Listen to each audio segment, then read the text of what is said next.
please subscribe and don't forget to press the bell icon to get notified whenever we upload a new video.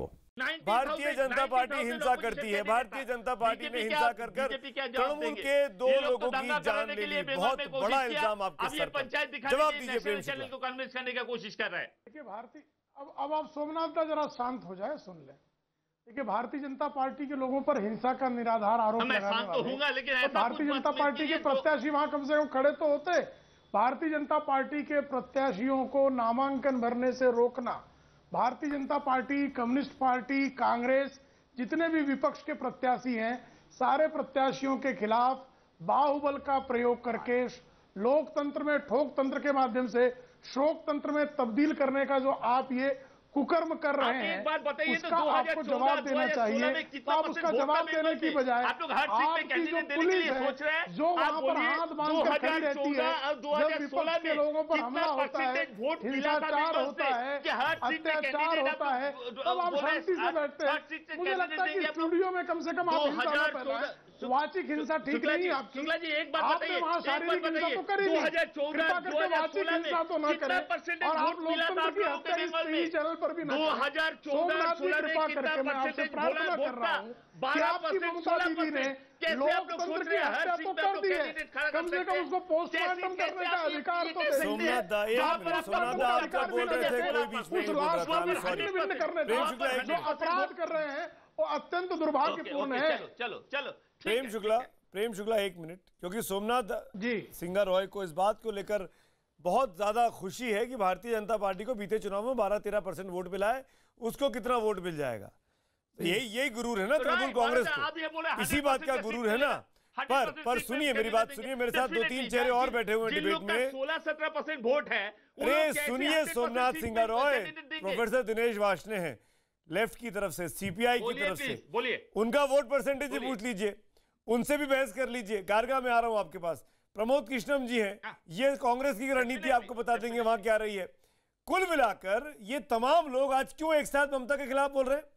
M I wrong professor Dinesh Varshney कि वहां पर हिंसा नहीं हो रही है? ममता बनर्जी बहुत ईमानदारी से चुनाव करवा रही है। बिल्कुल भी ईमानदारी से सोमनाथ, सुनिए सोमनाथ, बिल्कुल भी ईमानदारी से वहाँ चुनाव नहीं हो रहा। तृणमूल कांग्रेस के गुंडे और उनके जो वो लोग हैं वो बिल्कुल भी नॉमिनेशन ही नहीं भरने दे रहे, नामांकन पत्र ही नहीं भरने दे रहे, कैंडिडेट को घर से ही नहीं निकलने दे रहे, और निकल जाते हैं और हम लोग अगर जुलूस बना के जा भी रहे हैं तो उस पर अटैक किया जा रहा है। और इलेक्शन कमीशन को रिटर्न कंप्लेन दी गई है, इलेक्शन कमीशन बंगाल का उसका ठीक से एक्शन ही नहीं ले रहा है। ये बड़े अफसोस की बात है, ये लोकतंत्र के लिए एक बहुत भारी खतरा है। पहले ही बीजेपी वहाँ तलवारें और गंडासे लेके रामनवमी का जुलूस निकालते हैं, इससे उनको और बल मिलेगा।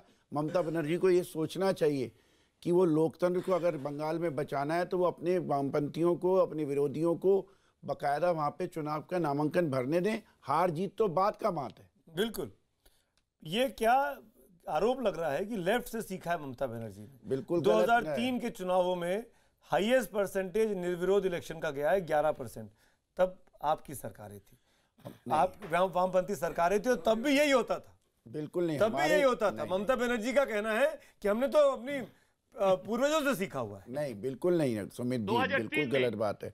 हम जब वहाँ चुनाव कराते थे म्युनिसिपल इलेक्शंस, तो म्युनिसिपल इलेक्शन या लोकल बॉडी इलेक्शंस में हमने कभी भी किसी उम्मीदवार को नहीं रोका, फिर निर्विरोध चुने जाते थे। ऐसे कभी हिंसा नहीं हुई? कभी उसका रीजन है कि गांव में हिंसा नहीं हुई। उसका रीजन है गांव में पंचायत बैठ के आपस में कंसेंसस करती थी कि ये कैंडिडेट होगा, ये कैंडिडेट होगा। सोमनाथ दा वो पंचायत के जरिए करते थे कि पंचायत बैठा देते थे, पंचायत में बैठ के वो आपस में कर लेते थे।